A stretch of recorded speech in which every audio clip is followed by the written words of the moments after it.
This week on Inside Olympia, we meet Washington's new Secretary of Health, Dennis Worsham. What are his priorities? How is his department responding to the Trump administration's public health policies? And how prepared does he think we are for the next pandemic? He joins us for the full hour. From the TVW studio, it's Inside Olympia with host Austin Jenkins. Welcome to Inside Olympia. Public health is in the news a lot these days because of the Trump administration's policies and the views of RFK Jr., his Secretary of Health and Human Services. The administration is challenging many long-held public health norms. This comes after the COVID pandemic when trust in public health officials faced a crisis. So how are public health officials here in Washington responding to decisions and actions in the other Washington? How are they working to rebuild trust with the public here? And what are they doing to ensure the state is prepared for the next pandemic? Joining me now and for the full hour this week to talk about these issues and much more is Washington's new Secretary of Health, Dennis Worsham. Welcome to the program. Congratulations on this new role. Thank you. We have a new administration has come in and a lot of new faces. Yeah, a lot of new faces. And you a lot of turnover. Among them. So, but anyway, welcome and eager to have this conversation. First, a bit of background about Secretary Worsham. He is a lifelong Washingtonian who grew up east of the mountains in Othello in Adams County. He graduated from Eastern Washington University and began his public health career in the 1990s in Snohomish County, where he served as an HIV, STD, hepatitis program manager and health educator. From there, he moved to public health in King County. He was Deputy Secretary of Health for the state from 2014 to 2016 before returning to Public Health Seattle and King County.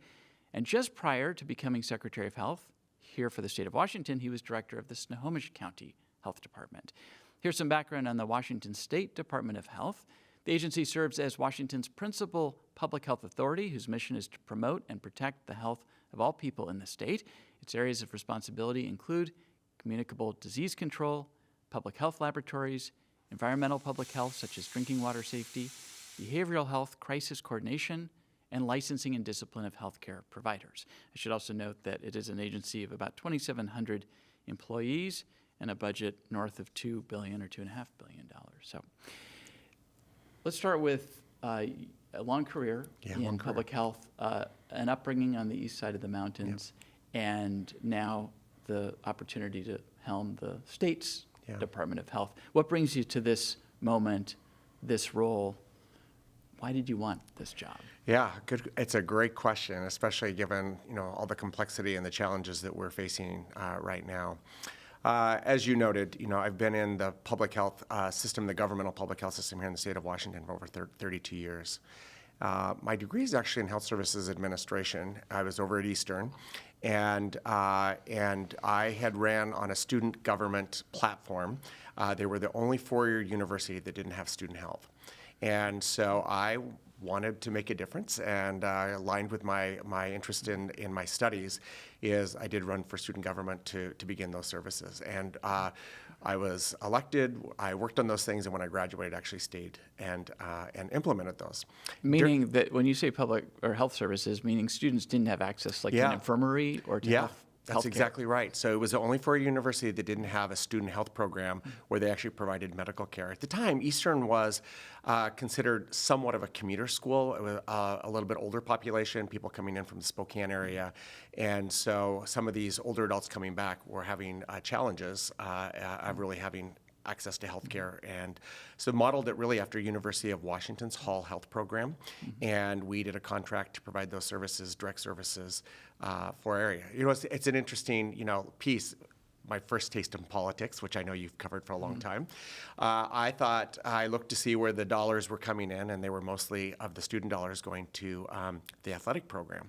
So I'm like, well, we'll just defund the athletic program. We'll start student health, and we'll start healthcare, because that was the other thing, is really needing some childcare services for returning adults. And of course, it was a long journey, but successful. And when I graduated, was actually invited to stay on and begin those services before I left. And I imagine that the athletic department and program survived. Yeah, they survived. They did fine.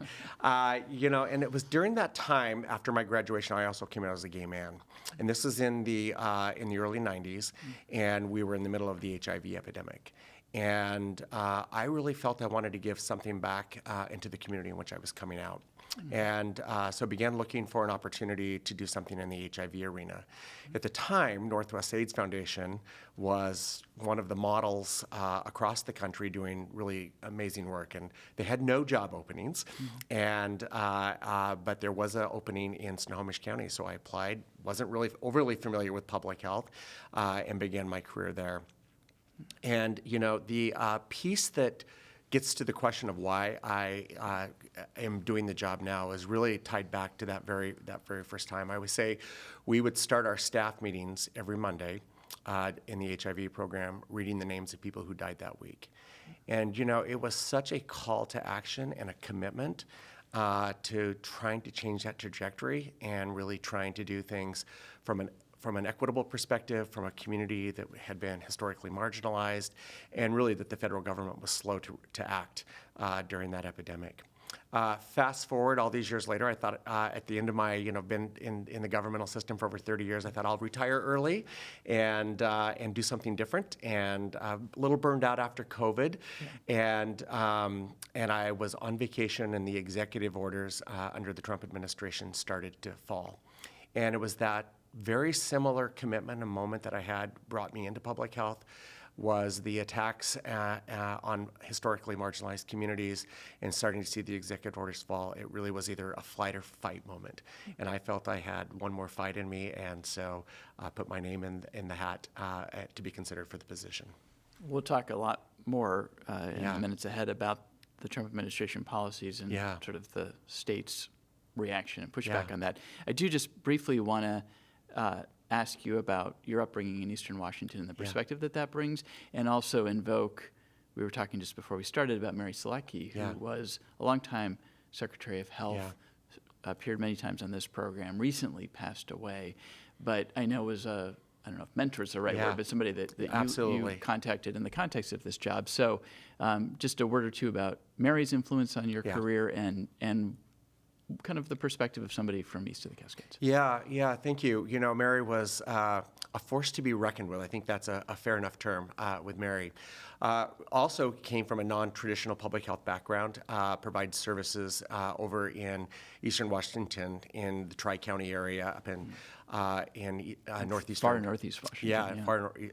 And she, I first met her when I was doing HIV education up in Snohomish County. We invited her to come up and speak at our World AIDS Day, and really made a great connection with her. She, you'll hear as we talk more today, very similar priorities, same issues, just different contexts and different time at this particular area. But I grew up, in a small farming town, Othello, as you mentioned. First in my family to go to college. Wasn't sure what I was going to major in, and came from father's side of the family, farmers. Mother's side of the family worked for the railroad, and very conservative family. Grew up Mormon, and all of those things. Growing up in community really had strong influences in shaping who I am. Part of that on the positive side that I still carry with me very strongly is a commitment to community, working together, collaborations, because in small communities you rely on each other to do that work. It is also grew up at a time where my family and people around me, oftentimes the rhetoric was that Olympia didn't really represent the values or necessarily the policy direction that was part of the circle that I was in at that time in my life. And those were really impacting things. My family's still conservative, and we have really open conversations about some of the challenges on policies and or approaches, and but able to have these great dialogues and conversations that help influence reasonable approaches to how we really move in government. So both between my time with Mary and her influences on my early years and her commitment to rural health certainly have influenced who I am today, and certainly my family upbringing. Let's dive right into some of these big issues, because this is a newsy and significant time in public health. And we'll start with some of the recent Trump administration policies coming out of HHS. The Advisory Committee on Immunization Practices just last week changed the recommendations around Hep B shots for infants right when they're born. I know there's already been a statement from your agency pushing back on that. What is the reaction? What is your reaction to this? What is the position of the State Department of Health? Yeah, absolutely. Well, the thing which you have followed, and we've had some conversations about prior to the starting of this session, was we have seen the dismantling of really the CDC under the time of the Trump administration under HHS Secretary Kennedy. Came in with a ideology agenda really about vaccines and really trying to carry those out and really starting to dismantle things called the ACIP process. It's the advisory council that really advises on recommendations at a CDC. Of course, we know we lost a CDC director who was only in her seat for a very short time because of some conflict around these particular issues. The most recent piece, there have been a number of them, but the most recent was the Hep vaccinations for newborns. And, we know it's not based in science. We have strong science. We have the Academy of Pediatrics who've been very vocal. The physicians around infectious diseases have been very vocal about this just does not follow the science. This recommendation has been in place since the early 90s, 1991. Prior to that, thousands of kids would in their first, either at birth or shortly after, develop hepatitis, and 90% of those kids would go on to have chronic conditions later in life, and 25% would die. And that is just too high of a number. We've seen those numbers significantly decrease and be eliminated through this particular vaccine. And we're really concerned as an agency and really as a science community, is this going in the wrong direction, and concerned of what it will bring back. So there have also been similar decisions around the measles, mumps, and rubella vaccine. It's sort of the tri-vaccine, and sort of separating those out for kids. Even before that, changing recommendations about the COVID shots. Is this a case of reasonable, to go back to your term, reasonable people can disagree? I mean, there are physicians on this Immunization Practices Committee. I realized that RFK Jr. came in, Secretary Kennedy came in and swapped out that committee with people of his choosing. Yeah. But is this a case of reasonable people can disagree, or is it in some other realm from your perspective? Yeah, it's, I once heard, very recently heard a comment that has really stuck out with me, and it says, really, history is really the teacher here. And you have to really go back and look at vaccine policies and vaccine, advancement of the vaccines over a period of time. And what we saw before vaccines, and then what we saw around the burden of diseases afterwards. The reasonable component of it is I think we do need to have some conversation. I think we're having to rebuild that trust around that voice. I think there was some mistrust and the politicization of public health through the COVID piece. And, we're really trying to bring forth, and as we'll probably talk about a little bit later, is the West Coast Health Alliance as part of that effort, but really trying to bring science into the conversation, really bring the medical community as part of that conversation, and really encouraging people to have conversations and make the best decisions for them working with their physicians. I think that's the common approach that we want to take right now that we think is reasonable, is what is you and your physician the best decisions that we can make for you. We have already seen, if I can just jump into the measles thing in particular, is, we have seen an increase in measles across the United States, more than doubling over the last year. If we look at, we had 3 deaths last year in 2024. It's the first time we've seen that in over 10 years in the United States. We'd considered it eradicated for people born in the United States. And we're starting to see the softening of people getting their vaccines. And when you have people who are unvaccinated, it is opening up that pathway for the spread of disease. So I think history will be another teacher here, is what will happen when we see these vaccines really, really drop off. And so we're really concerned about that. Now, as far as, tying it to reasonable approaches, the one thing I will say is I don't want to overplay the concern that it's this political divide on vaccines. There are people, and there always have been people who have been vaccine hesitant. And we just happen to have one of those people in a place of policy and influence. If you look at our vaccine rates across our state, including our red counties, they're well vaccinated.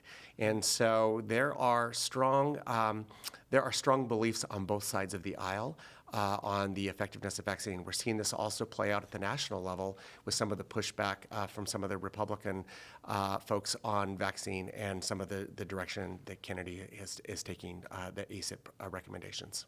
Well, you mentioned this West Coast Health Alliance, Washington, Oregon, California, essentially coming up with its own recommendations, right? Saying, okay, the federal recommendations are one thing, but we have our own. And I'm curious about the thinking behind this, because it seems like it could potentially sow more confusion and create more problems than it actually solves. So what's the motivation here, and how are you working to avoid confusion?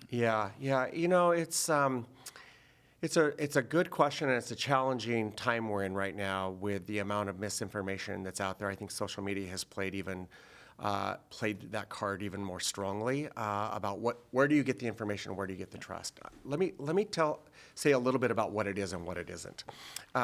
During COVID, the West Coast Alliance, at that time, without Hawaii in the mix. Oh, so Hawaii's the fourth state. Yeah, Hawaii's the fourth state. And that through the COVID really set up what they called their own ACIP process of really doing the advisory, looking at the research. And this was us particularly on the vaccines. Really on the vaccines for COVID specifically. specifically, yeah. And so when the governors got together and wanted to know if it was worth standing that up again, I met with my counterparts in those three states at the time, Washington, Oregon, and California, and wanted to review, do we do our own ACIP process or do we do something different? And places like the Academy of Pediatrics has been doing vaccine recommendations for 75 years. And we felt it was more important to lift up the science and the people who were already doing a rigor on the effectiveness and the safety of these vaccines. And so what we wanted to do is to be able to bring that information forward, be able to package it and really highlight the people who were doing that rigor and what their recommendations were. So it isn't a recommendation necessarily that I am making as the Secretary of Health for the state of Washington, but we are looking to the people and the science and finding where it's evidence-based and that rigor has happened and lift that up, and then that's what we're using as our common message going out. So it isn't our own process of setting up science-based reviews, but it's really looking to where that is being done, making sure it's being done in a way that we think is important and thorough, and then lifting those recommendations up as a common practice and a consistent message through multiple states. One last question on this. There are some insurance impacts here, I understand, for individuals and families on public insurance at least. So what are those impacts as it relates to the federal guidelines now? And to what extent might families who want to opt for sort of what you're what the states are recommending as opposed to what the federal government is recommending, what barriers might they encounter? Yeah, so we haven't had to cross that threshold yet. Each state has a different kind of legislation in place and policies in place. And there, as you mentioned, there's a federal component of this with Medicaid in particular that we look at. Right now, those things are locked in. We're fine for the next year. So people could still get coverage for a Hep B shot when the baby is born. They could still get the MMR together. Yes. As one shot. Yes. If they choose to do that currently. Currently. You can still get covered for the COVID shot, even if you're outside of the demographics that the federal recommendations cover. That's right. Couple things. I'll come back to the COVID one because it's slightly different. But all are covered under the insurance. One of the things that will be a legislative priority for us coming into this coming year is as a state, in our legislation, we have all of our recommendations for vaccine tied to the ACIP process that is connected to CDC, which is the federal process. Which is the federal process. So we're going to have to pull away from that. So de-link, essentially. Yeah, de-link those particular areas, and then have the recommendations be coming from the Department of Health, or the Secretary, or the Chief Medical Officer for us in the department. And the reason to do that, the policy reason, is for insurance purposes? Well, it's for two things. One is so that we can set the standards of what we want in our schools and what we want in our communities as best practices and based in science and evidence. The second one is then it ties to insurance, because so many insurances then look to us in statute to say, what are the recommendations being made that should be covered for these vaccines? And so we're needing to kind of do a two-step process in making sure that we've got that clearly lined out and that path is going to be open. On the COVID piece, Yeah. what's the distinction Yeah, there? so the one piece that, if I had a little whiteboard here, I could draw for you. There's several places that we can look at where when you look at vaccine policy at the federal level that happens. So FDA makes the first recommendation. They say, yes, the vaccine is safe. And then it generally goes to what we call the ACIP process, the Advisory Committee of CDC. And then they make the recommendation of the safe vaccine can be applied for who. And what we saw differently on the COVID piece in particular was FDA came out and said it's approving it for 65 and older, which normally that isn't the role of the FDA, that's the role of ACIP in this advisory group. So the danger and the complication around access and insurance for this particular area is anything that is now, anybody who wants to get a COVID vaccine who's under 65, the vaccine's considered off-label. And so what we needed to do here in the state of Washington is to assure that if people who were under 65 for a variety of reasons might want that vaccine, is that we needed to be able to stand in what we call a standing order or write a prescription so that off-label vaccine would be available. It's like a blanket. It's a blanket prescription. If you're under 65 now, you Yeah. qualify under that. And the reason that's important is because, and getting back to my rural roots, is you start looking at some of our smaller counties across the state of Washington. Some counties around some of the respiratory, like flu, COVID, RSV, are getting 60% of their vaccines are disseminated through pharmacies. Now, a pharmacist cannot give a vaccine off-label. A doctor can, but a pharmacist cannot. And that's where most people these days And that's are where going, most people get it. And so we felt it was really important to do this standing prescription for people to be able to go to that pharmacist and to be able to cover the pharmacy to be able to provide that vaccine. Let me just play devil's advocate for a moment. That it seems like part of what's going on here at the federal level, and to your point about vaccines skeptics sort of getting into office and sort of being able to set the policy, that the tolerance level for bad outcomes has been lowered. Mm-hmm. So obviously the Hep B, I mean, you talked about, as an example, the benefits and the reduction we've seen in that. But it seems like part of what was going on here, or maybe a large part of what was going on here, is sometimes there are side effects, and there might be advantages to waiting to give that vaccine. Now, if you wait, maybe the family doesn't ever get it, right? Yeah, that's a concern. But I just wanted to give you a chance to speak to people who say we really should have a fairly low or fairly high bar for vaccine, bad outcomes. Yeah. Well, the one thing I will say to that specifically is parents always have that option, right? They're in the place with their provider, they're in the place in their hospitalization, and they are signing a consent to have that. So it's not like it's... I'm just not sure, having been the father of a newborn, I'm not sure in that moment I would have... made that decision. Had the sort of wherewithal and the knowledge. Right when the baby's born. Yeah. I'm kind of at that point, what are the doctors and nurses saying? Yeah.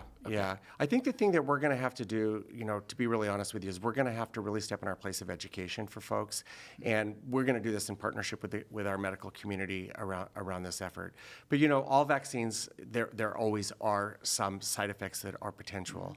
And that's why they go through a rigorous process, normally through the ACIP process, is to really look at the vaccines from both a benefit and a harm perspective, and they want to assure that it is a safe place, and that's what the role of FDA is, and those recommendations coming out of the ACIP process in particular. So I think without those in place and now raising the levels of questions, is we're going to have to be on the other side of really spending more time on the educational side and working with our providers so that people have an informed. And a lot of the stuff that came out of ACIP this time around really talked about having, a consultation with the physicians and having those conversations. That happens all the time. That isn't a new thing. Physicians physicians are always having those conversations with new parents and or people who are seeking vaccines, the benefits of those. But I think that we're going to have to do more public education and awareness around that as well. Just before we go to break, give you a chance to make a public health announcement, if you will, about we are in flu and COVID and RSV season. What are the trend lines? And I think some people here, you should get your flu and RSV shots, before the end of October. Certainly before Thanksgiving. Is it too late to do that? No, it's never too late. The season has different peaks. Every year is different in where we peak. We think October's a good time to get it. October, November is a good time to get flu or a COVID vaccine, in particular, or RSV vaccine. So it's a good time to go out and get it. We had, right now, our numbers are looking around COVID are lower numbers right now. We had a spike in September. I think people forget people still die of COVID and flu in Washington. In September, we were averaging about 10 to 12 deaths a week because of COVID complications. So, they're serious diseases, especially for people who are older, especially for people with compromised immune system. And not only important for them to get a vaccine, but the households and the people who interact with people who are vulnerable it's really incredibly important for them to be able to get it as well. So it's not too late. Pharmacists, there's plenty of supply, and we encourage people to get out there going into the holiday seasons where there's going to be lots of gatherings. Okay, we will take a quick break. Okay. When we return, we continue our interview with Washington Secretary of Health, Dennis Worsham, back right after this. Stolen vehicles are a problem. We need a solution. Pursuits are not the solution to that. Washington State is not missing high-speed police pursuits. Washington State is missing the possibility of a high-speed pursuit. Welcome back to Inside Olympia. Joining me once again is Secretary of Health, Dennis Worsham. We're going to dive into some more specific issues that have been in the news lately, but I want to do a step back here and just ask you about the listening tour you've been on and kind of what you've gleaned both in talking to people at this agency and community members, partners, the local health departments, and sort of where you're trying to steer this ship going forward. I know that when you left Snohomish County, you said that you talked about coming out with a plan detailing your priorities by day 100. I don't know if you've released that yet, but what is the plan? Yeah, so, it was really important, in the instability right now of all the federal things that were taking place is, we're a system. And we have relied on that system in public health for my whole career, right? We've got the CDC, which is our national organization. You have a state health department. And in the state of Washington, we have what's called a decentralized public health system where we have 35 local health jurisdictions. And we rely on each other for those services. When we talk about the governmental public health system here in the state of Washington, we're talking in particular about the Department of Health, local health, tribal health, and the State Board of Health. And I really wanted to make sure that we were building the movement, the coalition, the team to make sure we were solid going through this really challenging time, both on state finances, which are really in a tough spot, as well as some of the decline of federal funds coming in under the public health area. When just before I arrived in July, we had a $200 million cut that was pulled directly out of the federal dollars. And I wanted to make sure that I was really hearing what the concerns were of folks and where the opportunities were to really work together and kind of strengthen that public health system and unify it as much as we could going forward. So I set out a plan in particular is to do this 100-day listening across the state of Washington. The other piece I just want to, that I included in those 100 days is, and I know you're very familiar with the Department of Health, but I described the Department of Health's role in two pillars. And the governmental public health system is one that I've just spoken to.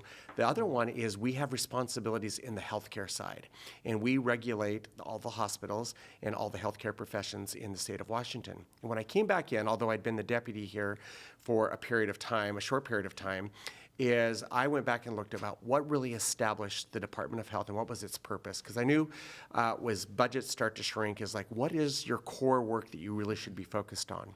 And part of that establishing the Department of Health so many years ago, there was a clear call out for access, affordability, and quality around the health care pieces of our area. So that's newer to me. I haven't spent a lot of time in that space. On the quality side? On both the quality access and services on healthcare, because, as a local health department, we don't regulate healthcare. That really happens at the state level.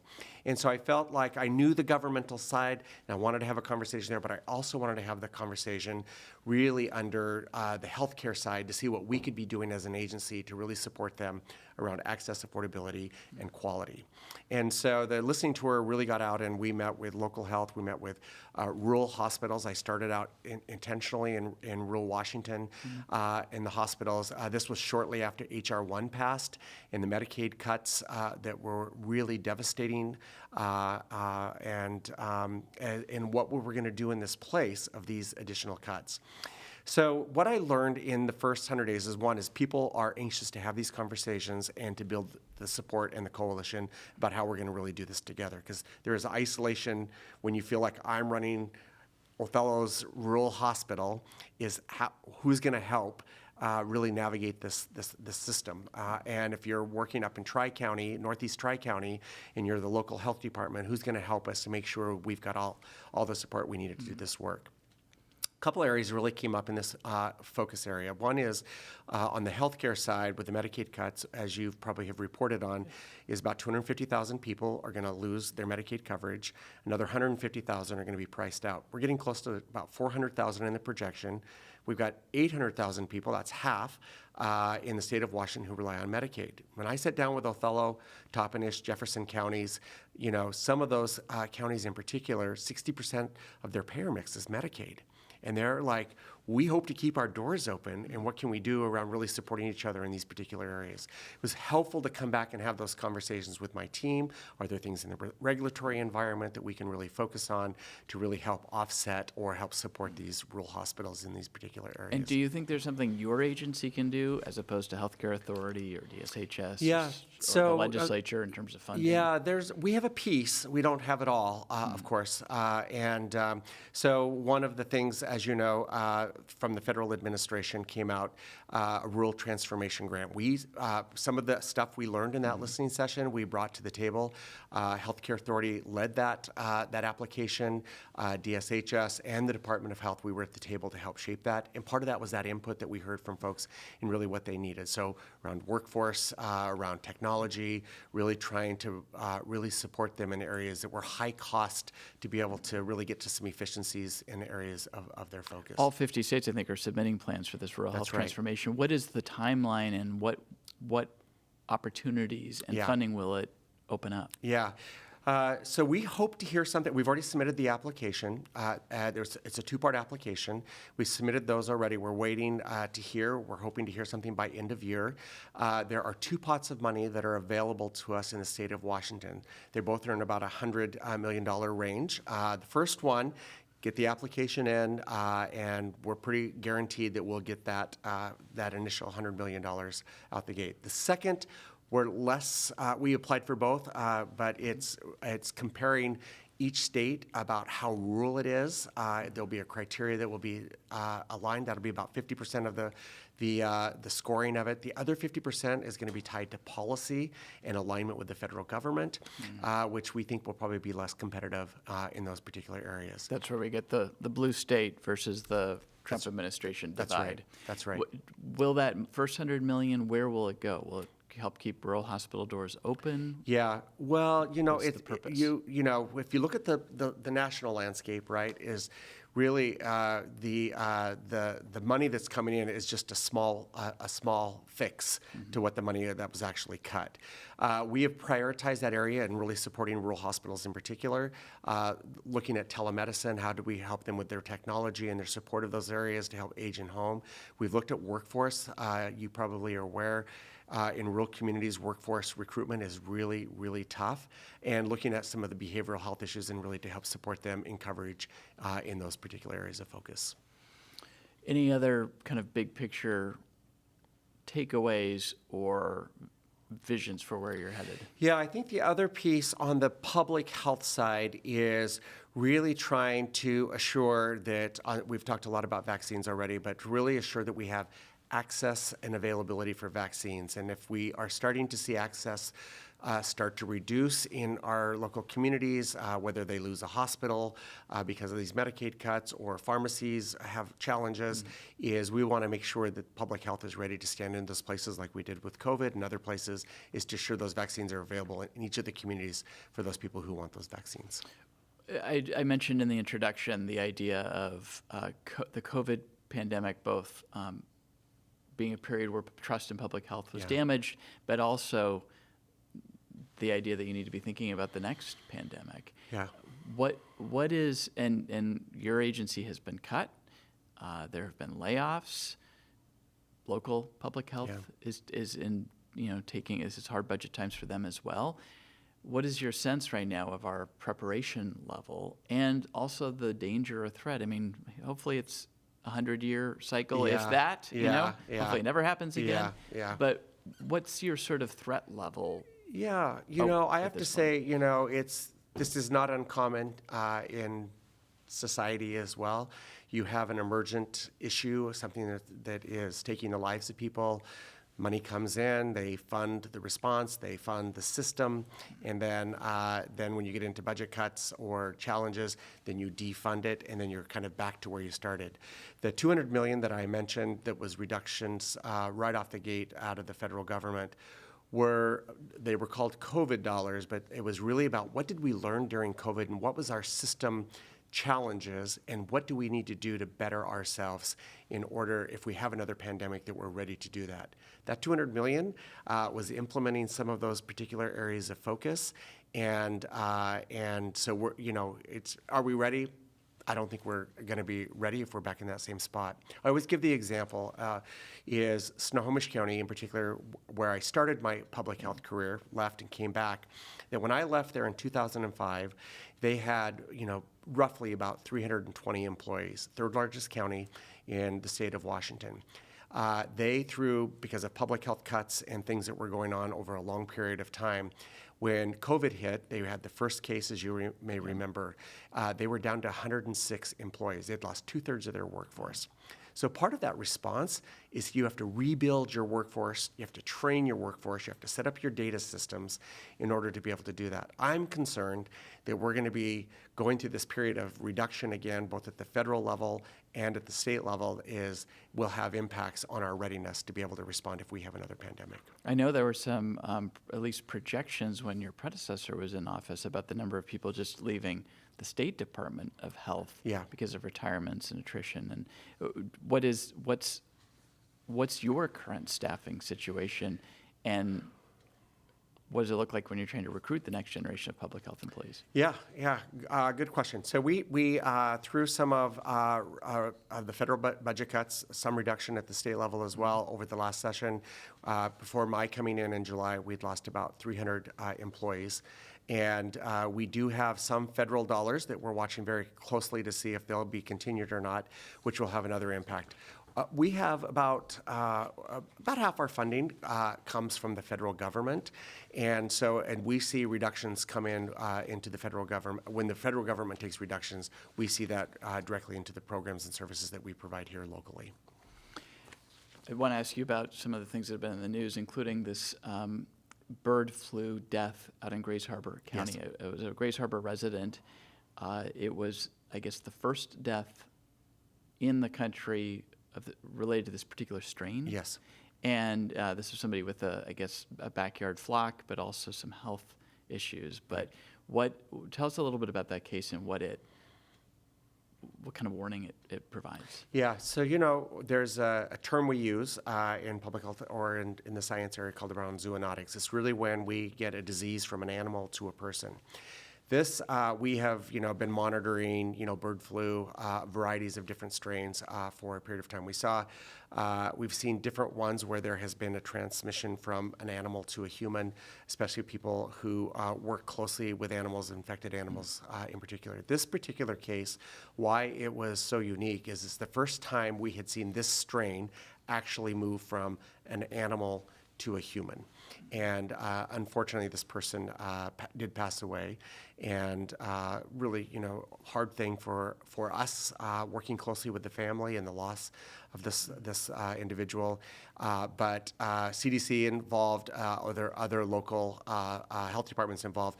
But as we see these evolutions and these strains evolve and change, this is how pandemics happen.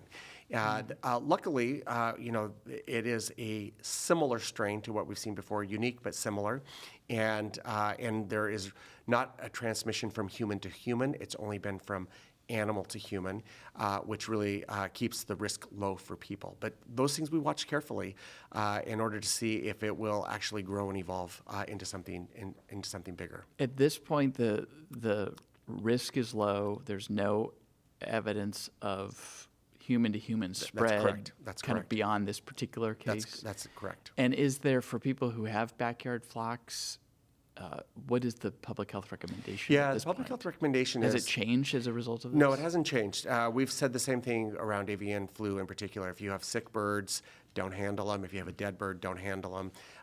Get them screened.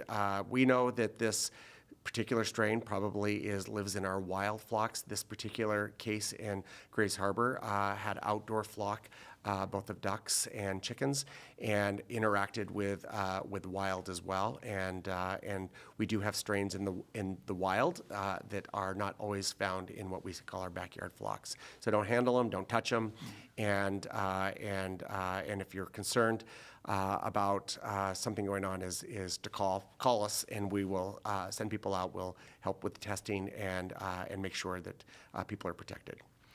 Something else that happened since you've taken this position is there was a measles case that was tied to, I think, a passenger moving through Seattle-Tacoma, SeaTac. As a result, your agency launched a measles exposure location tracker. Yeah. What is this tracker, and how will it better? And you referenced this earlier. I mean, they've been around the country. Yeah. Measles outbreaks. We're seeing that in volumes, and we haven't seen in a long time. But what does this tracker allow you to do, and how might it protect us from an outbreak? Yeah, one of the things, so public health's role around, infectious diseases is really to interrupt that transmission as quickly as we can. And one of the things that we oftentimes will do, measles highly contagious, is we try to notify people as quickly as possible is if there's been an exposure. Now the reason we know their locations is because we have an opportunity to interview them, we have an opportunity to be able to find where they've been located, and then we try to then reach out to these different networks in order to get information out, whether it was at a school, a daycare, traveling on a plane, or wherever those particular are. So one of the things to expedite that process is if we know we've had a measles exposure, is we get this up on the website so we can quickly launch in one place where that individual has been, where the risk factors might be, so that people have awareness immediately. So if we say there has been a case and that case was in Tukwila, and if you live in Tukwila, you can log onto our website. You can see exactly where this person was at. It gives people information and contact information where they can call and get more information for their own protection and their own health.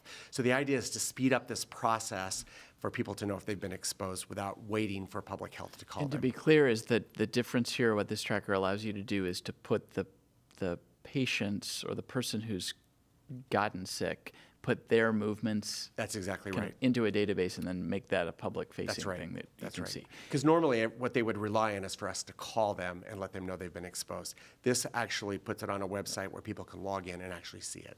Okay. Has this been put to the test yet? We are yes. We've had a recent exposure, and we've got things up on the dashboard now. Okay. And what about another kind of big topic that's been in the news? And I just read about a water system, I think in Pennsylvania, that's looking at like 40+% rate hikes because they have to not only replace a bunch of infrastructure but also mitigate for PFAS, which is these chemicals in the water. There's a big effort to identify water systems that have PFAS and then start to mitigate, remove it. There's an emergency rule for the larger water systems that's going going to lead, I guess, to a permanent rulemaking. But where are things headed with PFAS in the water in this state? And I guess we don't have it as bad as some other states. Right, yeah. Well, first of all, we are, of course, as an agency, we work with water districts and local communities in order to really help identify, and then the strategies and solutions really are at the local level. We work with them to help identify those in the science and the best practices in those particular areas.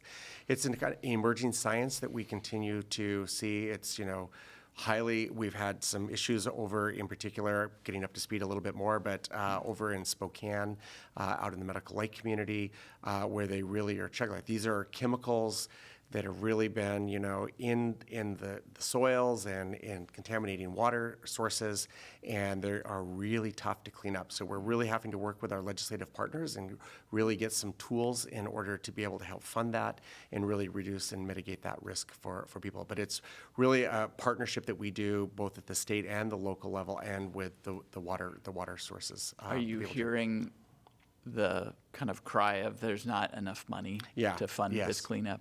Yeah, that's the biggest challenge, is where does the funding come from? And we don't pay for the cleanup. We just provide the recommendations and the best ways to clean it up. Then the challenge becomes on the other end is how do they actually afford it, and what are the mitigation strategies that they can implement through local funding, asking for state funding in order to be able to reach those. There's also always a push to address lead in drinking water. There's a big federal push from the EPA that's been ongoing. Yeah. It's often a priority of the State Department of Health, drinking fountains in schools and old lead pipes that connect to homes.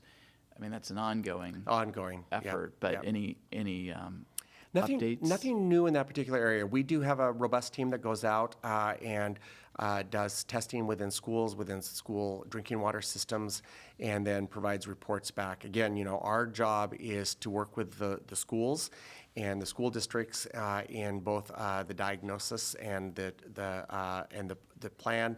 We have the schools put plans together. We approve those plans with them, but the cost and the burden of those things really rely at the local level or within the schools themselves. There was a federal shutdown there's the 988 line that the federal government, the Trump administration, shut down. I guess it was a sub-network that was directed or sort of aimed at serving the LGBTQI community. What are the implications of that for Washington residents? A couple things. Since my 4 months here, the federal shutdown was tough. A couple things, in particular, the funding loss that we had around 988 in particular, and WIC was even a larger impact in the work that we did under the WIC program, which we can talk a little bit about as well. So just to be clear on that one, was that related specifically to the federal shutdown? No, that wasn't related to the shutdown. That was a policy decision. That was a policy decision. But what you're saying is, after taking this position, you had the federal shutdown, so then there were impacts there. Yeah. So we had, the 988 was a federal decision to be able to reduce. Of course, there has been, when you really start looking about historically marginalized communities, in particular where there are intersections with gay, lesbian, transgender in particular, non-binary folks, this 988 is a resource around suicide prevention and other resources, and really cut the funding in those particular areas.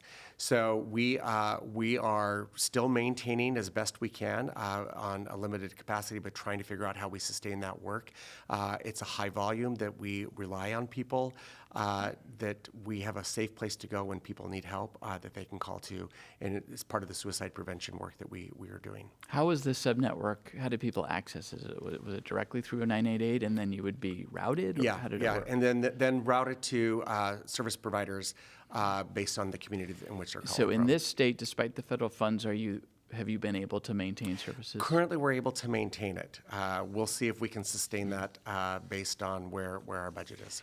I think that's a good transition to the upcoming legislative session and the conversations that you'll be having with state legislators. You already previewed the potential delinking of the federal vaccine recommendations. What are some what requests are on the table for the upcoming session, and then understanding that they're going to be, in a budget cutting mode again? Yeah. What are you telling the governor that you guys can withstand? What does this start to look like? Yeah. Well, I sit on the governor's cabinet. We're a team with the governor around his budget, and it's about a really tough session that we're headed into. We are not putting financial asks on the table because we know it's a cuts budget. And so we're focused on the policy implications in particular and what we can really start to do around policy work and where we can do some improvements around some of our own regulatory work that we need to do. So we may ask for spending authority on particular areas where we have fees, but not asking for new revenues with this budget. And then if you're not asking for new revenues, and there have been cuts already, and the stat I have from 2018 is it would take $450 million every biennium to fully fund foundational public health services in the states. And obviously, we've never reached those levels. Right. But what is when you level with the governor, when you level with the public, when you level with lawmakers about what a no-asks budget looks like or what the implications or impacts of that, how does that affect public health in the state? Yeah, it does affect us, right? And whenever we have to reduce our services, I'm Secretary of Health, so I'm biased about public health, right? And but we have when you have to make decisions about what you reduce in services or minimize those services, that there becomes risk. And of course, we have been working for many years in my career, the last 15 years, on really establishing the foundational public health services. And this was really based out of an IOM report, Institute of Medicine report, that came out when we started to see the crumbling of the public health system financially across the United States. And one of the Institute of Medicine reports that came out said, what people need to do is public health needs to be very clear about what is its core work, and it doesn't matter what state, what county you're in, you can rely on particular services. So we started that work here and led that work nationally on what that needs to look like. And we have had great success with getting that done and getting it funded, but not completely in our area. We did take a reduction in foundational public health services the last time around. And right now, we hope we don't take another additional cut in those particular bodies of work. We'll have to see what happens when the governor's budget comes out. But this is an impact both at the state and local. I'm concerned we've got, a federal crumbling of the public health system. The backstop is our state and locals, and we've got to hold that as strong as we can. I hope local governments will help pick up some of those losses, and we'll do what we can best to educate people about what those reductions might look like. Just a couple last things as we run out of time here. What are the current fentanyl and opioid trends? Yeah, so we are, last data that I have complete data on is 2024. We've saw a slight decrease. We're not declining at the same level that East Coast is at this point. We had over 3,000 deaths in 2024 of overdose deaths around opioid overdose and fentanyl. I draw this, because it's a number that people think, oh, that's not a huge number. But if you've been to Benaroya Hall, if you've been to Paramount Theater, you've been to the Opera House in Spokane, that those are about 3,000. Right? And if those stadiums or venues were completely full, that's how many people we lost in 2024. It's just a strong visual I want people to have. Is it still a problem here? And we're really trying to address it. We are doing, a variety of services, working with our sister agencies and trying to keep that work up. But we are not out of the woods yet in this particular area. And just lastly, the well-being of youth. I mean, suicide rates, depression, anxiety. Several states have now passed laws to actually put warning labels on social media. Just very briefly, what's your thinking about the state of Washington youth? Yeah, we have the State Department of Health works with our local health jurisdictions, and we do what's called a state health improvement plan, and one of the focuses we have put on that is really around behavioral health and really around mental health of kids. We are concerned, we're seeing these trends both nationally and across the state, and developing plans, working with our local partners to understand it's a crisis here that we really need to spend some time and attention in addressing. Do you expect having any policy asks or requests of the legislature on that side? No, we're currently implementing the practices that we do have, and hopefully we'll be in a better place the next biennial budget. And as we work on the state improvement plan and have modalities that we want to implement, is hopefully the next legislative session will be one that we can come back and ask for some of those things. And just very briefly, what does the next 6 months to 12 months look like from your perspective in this role? Yeah, I think for us, what I feel top of mind is the immunizations. I think we're going to have more disease outbreaks, more measles, more hospitalizations. We've got to be ready to be able to respond those in a way. And we're going to put a team together both on the medical and the public health community to address that with our local partners. Okay. Secretary of Health Dennis Worsham, thanks for coming in. Yeah, Appreciate thank you the so much for your conversation. time. Thank you for watching Inside Olympia. Remember, you can also listen to the program as a podcast. Find us where you find your podcasts and give us a follow. That way you'll know each time a new episode is available. We'll see you next week.